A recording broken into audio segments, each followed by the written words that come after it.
What's up, ladies and gentlemen? Daily here from Nation Fusion, and today I have a review for you for SpaceHulk, DeathWing. SpaceHulk DeathWing is set in the Warhammer 40k universe, and it delivers a amazing first-person horror experience. It's kind of like a first-person shooter horror, and the horror is very light. It's just kind of themed in that scary universe of Warhammer, and so maybe, well, horror is not the intent of the game, but definitely gives off that feel. So basically, you are a space marine, and you are in your gigantic space marine suit, and you get to progress through increasingly difficult levels, gathering intel and gathering different artifacts that are on this quote-unquote Space Hulk, which is a kind of, it's a term for a big ship or an object from the lore in Warhammer. It's pretty complicated, but I did do some research to kind of figure out exactly what I was doing here. So the game opens up with a pretty basic tutorial showing you exactly how you're going to do everything, and I gotta say, it's actually pretty cool. It's definitely not as high quality as maybe like a big AAA game, but they're trying really hard here. The graphics look really nice. They put in some work in the voice acting department. With all the Warhammer 40k games out there, there's always a high probability that it's going to be complete ass, because this is one of those titles that gets passed around you know, just so frequently that you can never get a consistent game to be good. But I gotta say that SpaceHulk is actually very, very cool. I like the idea. You actually have your squad mates. It reminds me a lot of Republic Commando, for any of you old school gamers out there that maybe played that old Star Wars game. It reminds me a lot of that, where you've got like a suit visor, and you've got a team of specialists that are good at certain objectives and jobs, that kind of stuff. And you can upgrade these characters with different weapons, different armor plating, different abilities, that kind of stuff, to kind of customize your squad, and you get to kind of know them. Now, there's a little bit of a disconnect, because if squad members die or something like that, they can actually be revived at like checkpoints, or by going back into this like psyopsis type of thing. I don't know what the hell I'm talking about really, but it's basically like you go into this little dream world, or this little dream state or something like that, and you can bring them back to life, and that's where you actually do your upgrades. You'll actually see some of the pictures in the background. Some of you guys that are kind of familiar with the Warhammer 40k universe, kind of explain maybe to me what this is. I didn't understand this particular part. But in any case, I would have liked for when a squad member dies, if they actually physically died and you had to make like a new Space Marine. That would have been pretty cool, and I think that would have maybe made me care about what happened to them, or where they were going, or what they were doing a little bit more.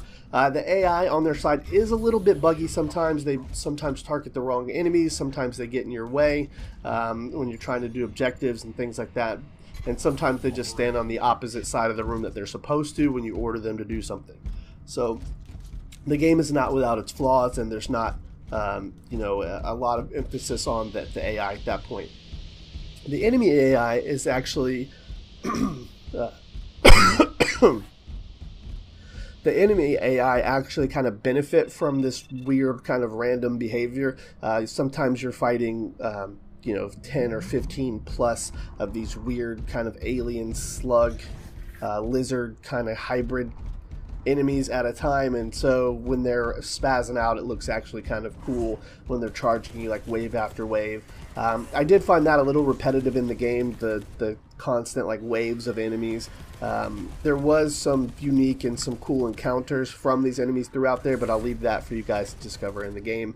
The weapon selection and just the kind of core mechanics of how weapons operate and abilities operate was actually pretty cool. It allowed you to, you know, not just focus on just shooting. You have to use some of your abilities. You have to use like if you have the sword saw thing, you have to actually kind of use everything at your disposal.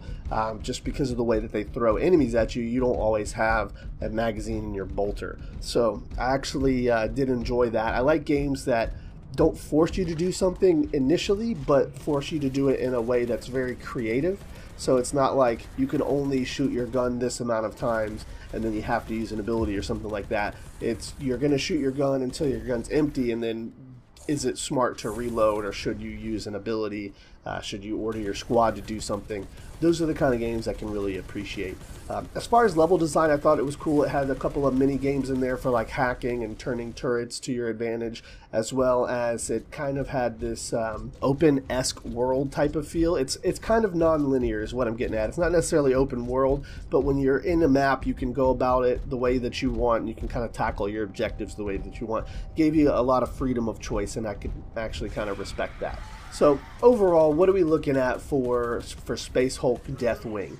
Well, with the storyline being the Warhammer story, and the amount of weapons and customization and the way that the game just kind of handles all of the lore, they definitely did their homework and they put a lot of effort in this game. And I think we're going to score this game about an 8 out of 10. It's got a little room for improvement, maybe in a sequel or a future update. As far as like AI and stuff goes, the soundtrack needs a little work. I expected a little bit more from the soundtrack in this game. But overall, I did like it, and I thought it was cool. It definitely was above average game, especially in the indie market, and you guys should definitely check it out if you're looking for kind of like a first-person shooter mixed with a little bit of horror in a unique fantasy universe. Check out SpaceHulk DeathWing. We're going to score it an 8 out of 10 here on Nation Fusion. Thank you guys so much for watching, and we'll see you next time on Nation Fusion TV.